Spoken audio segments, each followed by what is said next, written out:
দুইটা নিঃশ্বাস ফেলার অনুমতি দান করবেন। আর সেই নিঃশ্বাসের ভিতরে একটা নিঃশ্বাস যখন সে ফেলে তখন এই পৃথিবীর বুকে গরম চলে আসে, আর সে যখন দ্বিতীয় আরেকটা নিঃশ্বাস ফেলে তখন এই পৃথিবীর বুকে ঠান্ডা চলে আসে। তাহলে এই হাদিসের মাধ্যমেই বোঝা গেল যে আসলে প্রকৃতপক্ষে জাহান্নামের তীব্রতা, জাহান্নামের ভয়াবহতা কত বেশি, জাহান্নাম সেই কোথায়, কত দূরে, সেখান থেকে জাহান্নাম একটা নিঃশ্বাস ফেলে আর সেটার একটা হালকা বিষয় এই পৃথিবীর বুকে আসার কারণে সারা পৃথিবীর মানুষ গরমে অতিষ্ঠ হয়ে যায়। সারা পৃথিবীর মানুষ গরমে কি করবে কোনো দিশা পায় না। আমাদের বাংলাদেশ তো আছে, আরব কান্ট্রিগুলোতে আরো কত বিশাল ভয়াবহ অবস্থা তৈরি হয়ে যায়।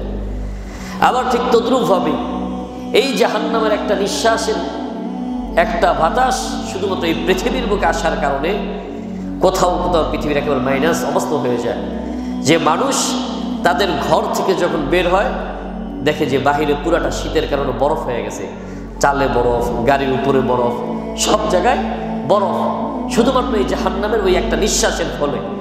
আবার কোথাও এমন হয় যে গরমকালে নিউজে আসে, পত্রিকায় আসে যে গরমের তীব্রতার কারণে পিচ ঢালা পথ